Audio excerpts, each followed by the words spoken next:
প্রিয় ভিউয়ার্স, আসসালামু আলাইকুম। আজ আমি আপনাদের মাঝে ডিজিটাল অটোমোটিভ সফটওয়্যারের 11 নম্বর পর্ব নিয়ে হাজির হলাম।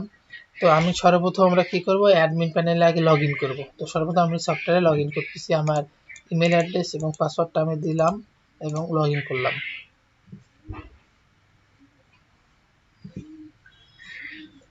নেট একটু স্লো, যার কারণে অনেক স্লো কাজ করতেছে। দেখুন আমি সফটওয়্যারের মধ্যে অলরেডি কি করলাম, লগ ইন করে ফেললাম। এখন আজকে আমার 11 নম্বর পর্বের মূল বিষয়বস্তু থাকবে হলো কিভাবে আমরা যে কোনো গাড়ি সেল করব, কাস্টমারের কাছে প্রোডাক্টটা সেল করব। হ্যাঁ, তো আমরা যেভাবে সেল করতে পারি সেটা হচ্ছে আমরা ম্যানেজ সেলে ক্লিক করব, করে ভিউ ইনভয়েসে ক্লিক দেব, দেওয়ার পর এখান থেকে আমরা অ্যাড ইনভয়েসে ক্লিক দেব। দেওয়ার পর আমরা কোন কাস্টমারের কাছে সেল করব, কাস্টমারটা যে অলরেডি নতুন হয় তাহলে আমরা অ্যাড বাটনে ক্লিক করে এখান থেকে আমরা কাস্টমারটা এন্ট্রি দিয়ে নেব। যেমন আমি একটা কাস্টমার এন্ট্রি দিচ্ছি, এইভাবে আমরা এন্ট্রি দিয়ে দেবো। আর আমরা যখনই কোনো প্রোডাক্ট সেল করব সঙ্গে সঙ্গে কিন্তু এখান থেকে সেই কাস্টমারের ফোনে এসএমএস চলে যাবে এই কোম্পানির নামে। হ্যাঁ, কোম্পানির নামে এসএমএস যাচ্ছে আর কি। যে আমি কাস্টমারটা অ্যাড করে নিলাম এবং আমার কাস্টমারটা অ্যাড হয়ে গেছে। তাহলে এখন আমি এখান থেকে কাস্টমারটা সিলেক্ট করে নিতে পারি, অথবা যদি আপনাদের আগে থেকে এখানে কোনো কাস্টমার ক্রিয়েট করা থাকতো সেটা আপনারা আর কি এখান থেকে সিলেক্ট করে দিতে পারতেন। তো আমি যেহেতু নতুন কাস্টমার কাছে সেল করবো সেই জন্য হোসেন নামে একজন কাস্টমার ক্রিয়েট করেছিলাম, সেই কাস্টমারকে সিলেক্ট করলাম। করে এখন আমি আজকের ডেট দিচ্ছি, কত তারিখে সেল করছি সেটা। Product category motorcycle, product name কি ছিল, আমি যে নিচে একটা প্রোডাক্ট এন্ট্রি দিয়েছিলাম তাই না, বাজাজ সিটি 100 সিসি 1 এই নামে একটা প্রোডাক্ট দিয়েছিলাম। তো এই প্রোডাক্টের আমার দেখুন মূল্য দেওয়ার ছিল 150 টাকা। আমি কিনছিলাম 100 টাকা ধরে গাড়িটা এবং বিক্রি করতেছি 150 টাকা, তাই না? আপনাদের বোঝানোর জন্য আমি কিন্তু এখানে ভ্যালু বা টাকাটা অনেক কম দিছি। আচ্ছা, তাহলে সেলিং প্রাইস ছিল 150 টাকা। আমি এখান থেকে অ্যাড আইটেম করার সঙ্গে সঙ্গে দেখুন মোটরসাইকেল ক্যাটাগরি নাম, প্রোডাক্ট নেম হচ্ছে এটা, এবং এর চেসিস নাম্বার আমি মনে করে দিয়ে দিলাম, ইঞ্জিন নাম্বার আমি এমনি একটা বেসিক দিয়ে দিলাম, কালার মনে করেন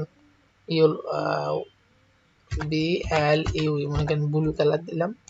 তারপরে হলো এগুলো আমাদের আপাতত লাগে না, তো আপনারা যখন গাড়ি সেল করবেন তখন সেই গাড়ির কাগজপত্র দেখে এখানে এন্ট্রি দিয়ে দেবেন। হ্যাঁ, আচ্ছা, এবং গাড়ি কত পিস নিচ্ছে, এই যে নুর হোসেন যে কাস্টমারটা আছে, দেখুন এই যে নুর হোসেন যে কাস্টমারটা আছে কত পিস গাড়ি নিচ্ছে সেটা আমরা এখানে দিয়ে দেবো। তো ধরুন সে 1 পিস নিচ্ছে এত টাকা, এবং যদি আপনাদের কোনো সার্ভিস চার্জ থাকে, যদি মনে করেন যে আপনার সার্ভিস চার্জ থাকে সেই সার্ভিস চার্জ আপনি এখানে দিতে পারেন। আর ডিসকাউন্ট যদি গাড়িটাতে কোনো দিয়েছেন সেটা এখানে, তো আমি কোনো কিছু দিচ্ছি না। এখন মূল বিষয়বস্তু হলো আমরা এখানে তাকে কিভাবে, সে কি টাকা একবারে পরিশোধ করবে? ধরুন হ্যান্ড ক্যাশে পার্সিয়াল পেড, মানে কিছু পরিশোধ করবে, কিছু টাকা থাকবে। ঠিক আছে, কিছু পরিশোধ করবে, কিছু টাকা থাকবে। তো আমি যেমন মনে করুন কিছু পরিশোধ করবে, কিছু টাকা থাকবে, সেমন হচ্ছে আমাকে সে 50 টাকা পেড করো, থাকতেছে 100 টাকা। ঠিক আছে, এখন সে এই যে 100 টাকা, এই 100 টাকাটা কবে দেবে? ধরুন আমি আজকে থেকে দিচ্ছি, আজকের ডেট থেকে ইন্টারেস্ট পার্সেন্ট মানে কত পার্সেন্ট হারে সুদ বাড়বে, যদি সে এত তারিখের পর যদি টাকাটা দিতে না পারে তাহলে কত পার্সেন্ট হারে ইন্টারেস্ট বাড়বে, এই 100 টাকার উপরে কি ইন্টারেস্ট বাড়বে। তাহলে স্টুডেন্ট বাজে দিলাম।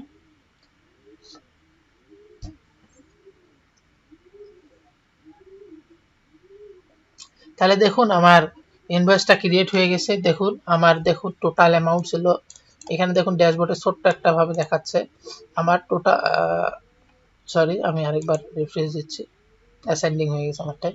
আচ্ছা, আমার টোটাল অ্যামাউন্ট ছিল হচ্ছে এতে হচ্ছে টোটাল অ্যামাউন্ট হচ্ছে 150 টাকা পেইড। আরে বারবার সাপ্লাই দিছি।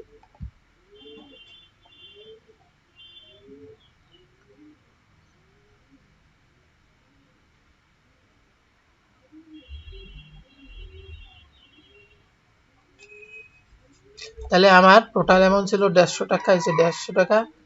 তারপরে হচ্ছে আমার দেখুন পেইড অ্যামাউন্ট হচ্ছে 50 টাকা, ডিউ অ্যামাউন্ট হচ্ছে 100 টাকা, মানে 100 টাকা তার কাছে এখনো পাওয়া যাবে। তো আমাদের ভাউচারটা একটু দেখে আসি। দেখুন আমরা যখন এইখানে বাটনে ক্লিক করতেছি দেখুন ওই কাস্টমার নামে অটোমেটিক একটা ভাউচার জেনারেট হয়ে গেছে। যেমন এখানে দেখুন নিউ বাহার মোটরস পেজ আছে রংপুর, এবং তার এই যে বায়ার মানুষের যে কিনছে সে কে, তার নামে সমস্ত অ্যাড্রেসগুলো এখানে চলে এসেছে। এবং এখান থেকে দেখুন গাড়ির চেসিস, ইঞ্জিন, কালার সবকিছু আমরা যেভাবে দিয়েছিলাম সেভাবে অটোমেটিকলি চলে আসতেছে।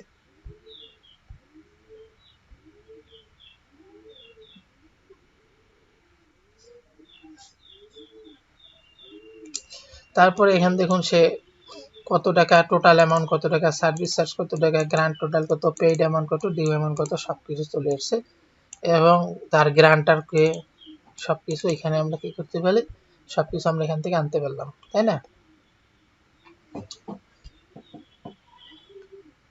তো এই হচ্ছে আমাদের আজকে সেলস এর ব্যাপারটা, মানে সেলস কিভাবে করতে পারি এবং এখান থেকে ভাউচার কিভাবে প্রিন্ট করতে এই পর্যন্ত।